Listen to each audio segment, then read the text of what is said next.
नमस्कार व्यूअर्स, बहुत बहुत स्वागत है आप सभी का हमारे चैनल फर्स्ट जेन एंटरप्रेन्योर्स में। और मैं हूं आपके साथ आपकी होस्ट स्नेहा जैन। तो एक बार फिर से बहुत बहुत स्वागत है आप सभी का हमारे चैनल में। और एक बार फिर से लेकर हम आए हैं आपके लिए एक नया वीडियो। तो आज हमारे एक्सपर्ट सीए नितेश गुप्ता जी हमारे साथ हैं, जो कि इस विषय पर आज हमें जानकारी देंगे, यानी एक नए विषय पर हमें जानकारी देंगे। सी नितेश गुप्ता जी एक प्रतिष्ठित चार्टर्ड अकाउंटेंट है। सर बहुत बहुत स्वागत है आपका हमारे चैनल फर्स्ट जेन एंटरप्रेन्योर्स में। Thank you so much madam, thank you so much. तो सर आइए आज की चर्चा की शुरुआत करते हैं। दर्शकों को बता दें आज हम किस टॉपिक पे बात करने वाले हैं।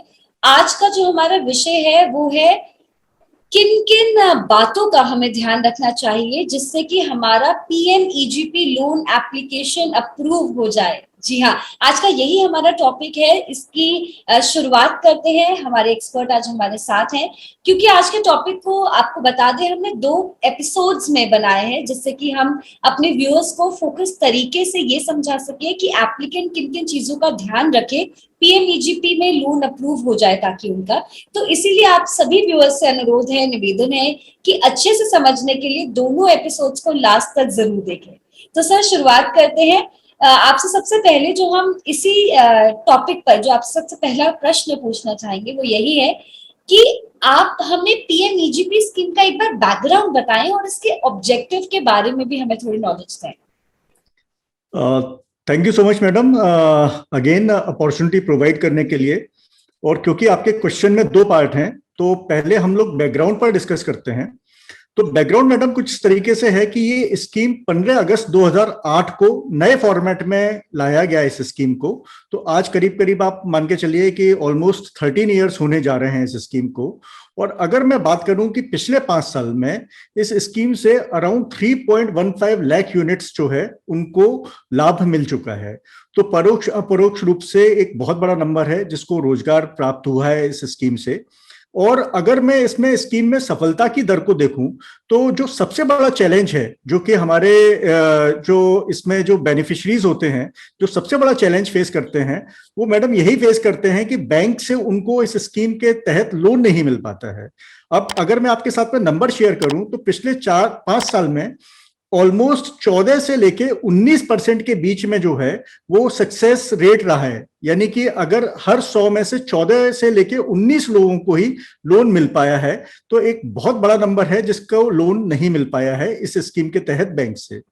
तो ऐसे में जो आज आपका टॉपिक है ये बहुत इंपॉर्टेंट इसलिए हो जाता है कि आज जो हमारा डिस्कशन है वो आपने जो शुरू में आउटलाइन में दिया है कि किन चीजों का, किन छोटे छोटे पॉइंट्स का, किन स्टेप्स का बोरोअर, प्रोस्पेक्टिव बोरोअर या बडिंग बोरोअर है वो ध्यान रखे पीएमईजीपी में कि वो उसका लोन जो है बैंकर को अप्रूव करने में जरा सी भी शंका ना हो। तो हम इसी डिस्कशन पे आज मैडम आपके साथ में, क्योंकि आपने एक इंपॉर्टेंट टॉपिक लिया है, तो उस पर डिस्कशन करेंगे। और जहां तक मैडम ऑब्जेक्टिव की बात है तो कहीं ना कहीं सबसे बड़ा ऑब्जेक्टिव सरकार का रोजगार देने का है और ऐसा इकोसिस्टम डेवलप करने का जिसमें कि सरकारी सहयोग से, सरकार का क्योंकि इसमें एक सहयोग देती है सरकार तो सब्सिडी के फॉर्म में, तो उस सहयोग से कैसे एंटरप्रेन्योरशिप को बढ़ावा मिले, कैसे रूरल और अर्बन एरियाज में, शहर और गांवों में नए उद्यम सेटअप हो सकें, लोगों को रोजगार मिले। तो ऐसा सबसे बड़ा इस स्कीम का उद्देश्य है। जी, तो सर आपने अच्छे से क्लियर किया कि एक्चुअली में इसका बैकग्राउंड क्या है, ऑब्जेक्टिव क्या है। आपसे ये भी जानना चाहेंगे कि इंडिविजुअल एप्लीकेंट की सिविल का लोन की एप्लीकेशन को एक्सेप्ट होने में कितना बड़ा रोल है। मैडम जैसा अभी आपने इस पॉइंट को रेज किया था कि हम लोगों को इसी चीज पर डिस्कशन करना है, तो ऐसा स्कीम में कहीं प्रोवाइड नहीं है, लेकिन बैंक क्योंकि इन चीजों को बड़ा माइन्यूटली देखते हैं, तो सिविल मैडम एक तरीके से एक किसी भी बडिंग बोरोवर का जो है वो बैकग्राउंड चेक है। वो कैसे बैकग्राउंड चेक है वो मैं आपको समझाता हूं कि अगर मान लीजिए आपने कोई लोन लिया है, जैसे फर्ज के तौर पर आपने हाउसिंग लोन लिया है, आपने कार का लोन लिया है, या इवन आपने किसान क्रेडिट कार्ड जिसको केसीसी बोलते हैं, अगर वो लोन भी लिया है और अगर आपसे डिफॉल्ट हो गया है, तो बैंकर्स की जिम्मेदारी होती है कि वो सिविल को, डिफॉल्ट की इंफॉर्मेशन को अपडेट करते हैं। तो ऐसे में अगर आपसे कोई डिफॉल्ट हो गया है तो वो ऑलरेडी सिविल पर जो है वो रिपोर्टेड है। तो आपके जो व्यूअर्स हैं उनसे मैं यही एक इस मंच के माध्यम से कहना चाहूंगा कि आपका जो भी लोन है उसको सुचारू रूप से चलाएं, क्योंकि बैंक्स के पास में एक बहुत स्ट्रांग मैकेनिज्म है सिबिल से आपकी इंफॉर्मेशन को लेना और उससे चेक करना कि आपने कोई डिफॉल्ट तो नहीं किया हुआ है लोन में। और क्योंकि अगर आपसे कोई डिफॉल्ट हो चुका है तो डेफिनेटली बैंक्स फिर ऐसे जो बडिंग बोरोअर्स हैं उनको कहीं ना कहीं जो है वो उतने कंफर्टेबल नहीं होंगे ऐसे बोरोअर को लोन देने के लिए। तो इसलिए सिबिल की बहुत अहमियत है और जो बडिंग बोरोअर है उसको ये बिल्कुल ध्यान रखना चाहिए कि अगर वो इस स्कीम का लाभ लेना चाहते हैं तो उनसे पहले कोई किसी भी तरीके का किसी भी लोन में डिफॉल्ट ना हुआ हो। तो सर इस स्कीम में लोन लेने की पात्रता या एलिजिबिलिटी क्राइटेरिया क्या है? मैडम, अगर हम पात्रता या एलिजिबिलिटी क्राइटेरिया की बात करें तो सबसे पहले तो हम ये समझें कि इसमें मैन्युफैक्चरिंग सेक्टर में और सर्विस सेक्टर में दोनों में जो है वो हम लोग अपना कोई भी उद्यम सेट कर सकते हैं। और मैन्युफैक्चरिंग सेक्टर में अगर उद्यम सेट करते हैं तो उसकी मैक्सिमम प्रोजेक्ट कॉस्ट जो है वो 25 लाख रुपीस हो सकती है, और सर्विस सेक्टर में ये जो है वो 10 लाख रुपीस हो सकती है। अगर अब मैं मैन्युफैक्चरिंग सेक्टर का ही एग्जांपल लूं कि अगर आपने 25 लाख रुपीस का अगर कोई प्रोजेक्ट सेट करना है अगर आपको, तो उस केस में लैंड की वैल्यू जो है वो आपकी प्रोजेक्ट कॉस्ट का पार्ट नहीं बनेगा, क्योंकि लैंड की वैल्यू अमूमन तौर पे ज्यादा हो सकती है। अगर वही अगर प्रोजेक्ट कॉस्ट का पार्ट बन जाएगा तो आपके लिए बहुत ज्यादा कुछ नहीं बचेगा इसमें। आपके जो व्यूअर्स हैं मैडम, उनको मैं एक सलाह ये और देना चाहता हूं कि क्योंकि इसमें आप टर्म लोन और वर्किंग कैपिटल दोनों तरीके के बैंक से लोन के लिए एप्लीकेशन दे सकते हैं, तो मेरा अपना मानना यह है कि आप बिल्डिंग कंस्ट्रक्शन के लिए लोन की एप्लीकेशन ना दें, क्योंकि बहुत बड़ा अमाउंट अगर बिल्डिंग कंस्ट्रक्शन में चला जाएगा तो आपके लिए मशीन्स के लिए बहुत ज्यादा अमाउंट नहीं रहेगा, वर्किंग कैपिटल के लिए बहुत ज्यादा अमाउंट नहीं रहेगा। तो ऐसे में कोशिश ये करनी चाहिए कि हम रेंटल स्पेस को, जो बनी हुई रेंटल शेड्स हैं, बने हुए रेंटेड स्पेस पर जो है हम अपने यूनिट को सेटअप करें, जिससे कि हम लोग लोन का मैक्सिमम और अच्छे से यूटिलाइजेशन कर सकें। तो जैसा मैंने अभी आपको बताया कि 25 लाख रुपीस मैन्युफैक्चरिंग सेक्टर में, 10 लाख रुपीस सर्विस सेक्टर में, लैंड की कॉस्ट इसमें इंक्लूड नहीं होगी। आपको कोशिश करनी चाहिए कि रेंट पर ही आप स्पेस को लें, और आपका जो है वो 18 साल से ऊपर होना इस स्कीम की पात्रता का एक इंपॉर्टेंट पार्ट है। और अगर आप 10 लाख रुपए से ज्यादा का प्रोजेक्ट कर रहे हैं मैन्युफैक्चरिंग सेक्टर में और 5 लाख रुपए से ज्यादा का प्रोजेक्ट कर रहे हैं सर्विस सेक्टर में, तो ऐसे में आपका 8th स्टैंडर्ड पास होना भी बहुत आवश्यक है। तो ये तो मैडम इसमें पात्रता की बात रही। अगर हम फैमिली के स्टेटस को बात करें तो आप इसको थोड़ा सा, अगर मैं इसको लिटरल सेंस में और जिससे कि आपके व्यूअर्स कंफर्टेबली समझ जाएं, तो हस्बैंड या वाइफ में से कोई एक ही इस लोन की एप्लीकेशन कर सकता है। ऐसा नहीं हो सकता कि दोनों लोग इस स्कीम में फायदा उठा लें। मैडम, पहले जो है इस स्कीम में वो ट्रेडिंग एक्टिविटी को अलाउ नहीं किया गया था, लेकिन अभी लिमिटेड पर्पस के लिए, जैसे कि अगर मान लीजिए आपने खादी और विलेज इंडस्ट्रीज का कोई रिटेल आउटलेट अगर आप खोलना चाहते हैं, तो आप ऐसा आउटलेट इस स्कीम का बेनिफिट लेके खोल सकते हैं। और नॉर्मली उस केस में आपको जो है वो कैश क्रेडिट लिमिट, जिसको सीसी लिमिट बोलते हैं, वही आपको मिलेगी। तो आप अभी पुरानी स्कीम में ऐसा नहीं था, और अभी नई स्कीम में लिमिटेड पर्पस के लिए ट्रेडिंग एक्टिविटी को अलाउ किया है। इसी तरीके से ट्रांसपोर्ट के फॉर्म में अगर आप कोई कैब लेना चाहते हैं, व्हीकल खरीदना चाहते हैं, या आप मान लीजिए हिली स्टेट में, जैसे अगर मैं जम्मू कश्मीर की बात करूं तो वहां पे शिकारा अगर आप लेना चाहते हैं, हम अगर ऐसे स्टेट्स जहां पर की समुद्र है वहां पे अगर हम मोटर बोट वगैरह लेना चाहते हैं, तो वो भी आप इस स्कीम का बेनिफिट लेके खरीद सकते हैं, और आपको पीएमईजीपी में वो कवर हो सकता है, बैंक आपको उसके लिए लोन दे सकते हैं। तो ये कुछ ऐसे सेक्टर्स हैं जहां पे कि आप अपने जो है व्यवसाय को बढ़ा सकते हैं। तो अक्रॉस आप देखिए, मैन्युफैक्चरिंग सेक्टर भी हो गया, सर्विस सेक्टर भी हो गया, टूरिज्म वाले पार्ट को भी कवर कर सकते हैं आप। नॉर्मल जो है अगर टूरिस्ट को कैरी करना है, कैब आपको रेंट पर अगर शुरू करनी है, तो कई तरीके के जो है वो बिजनेस मॉडल्स जो है वो डेवलप किए जा सकते हैं इस स्कीम में लोन लेके। जी, तो सर ये तो बात रही स्कीम में लोन लेने की पात्रता के बारे में।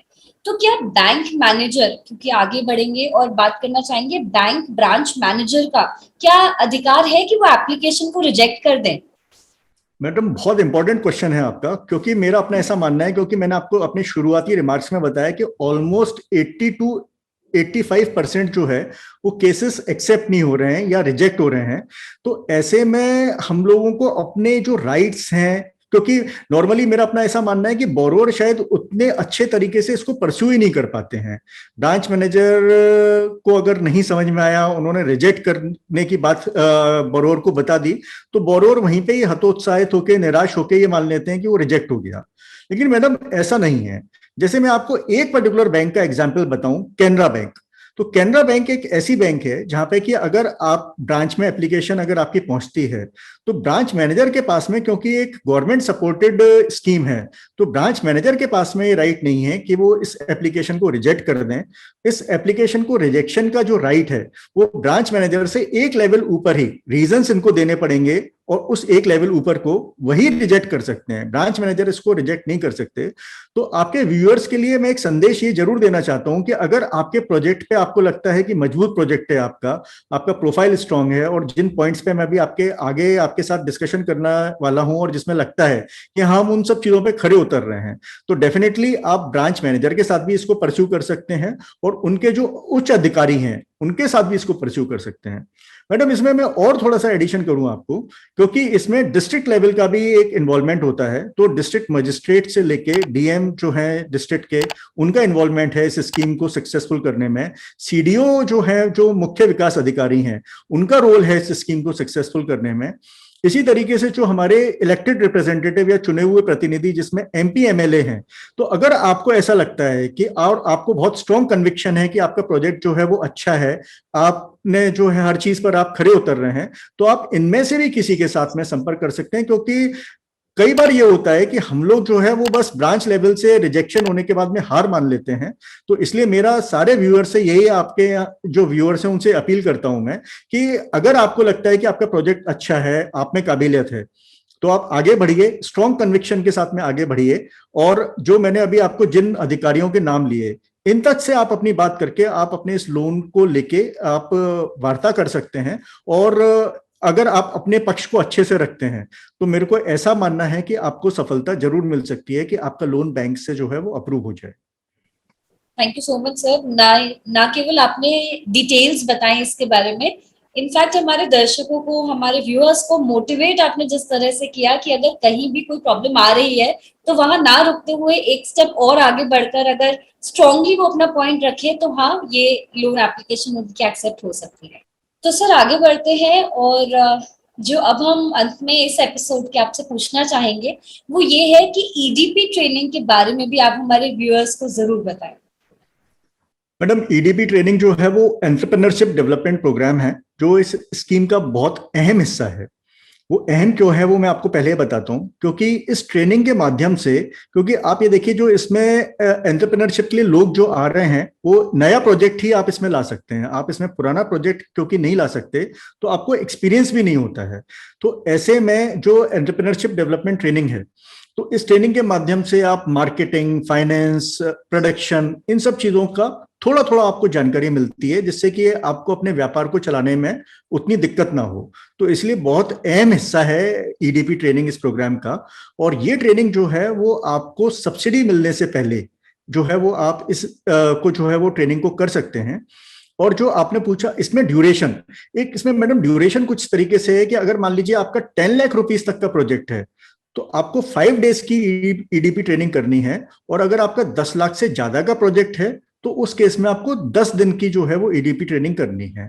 तो इसीलिए जो भी आपके व्यूअर्स हैं उनसे मेरी ये अपील करता हूं कि इस ईडीपी ट्रेनिंग को बहुत अच्छे से, बहुत इंपॉर्टेंस असाइन करते हुए इसको पार्टिसिपेट करें इसमें, क्योंकि आपको ये निखारता है और आपको जो व्यापारिक समझ है वो इससे बहुत अच्छे से आपको ट्रेनिंग से मिलती है। तो इसलिए इस ट्रेनिंग की बहुत इंपॉर्टेंस है मैडम। बिल्कुल sir, thank you so much for your suggestions. EDP training आपने बताया कि बहुत ज्यादा जरूरी है, एंड मोर ओवर ये आपको डेवलप कर रही है, आपकी डेवलपमेंट के प्रोसेस में ये कंट्रीब्यूट कर रही है। तो व्यूअर्स, आप सभी से रिक्वेस्ट है कि आज इस सेशन में नॉट ओनली टेक्निकली बट जिस तरह से सर ने आपको सजेशंस दिए और मोटिवेट किया, आप जरूर इन पर विचार करें और जरूर से आप इस स्कीम का फायदा उठाएं।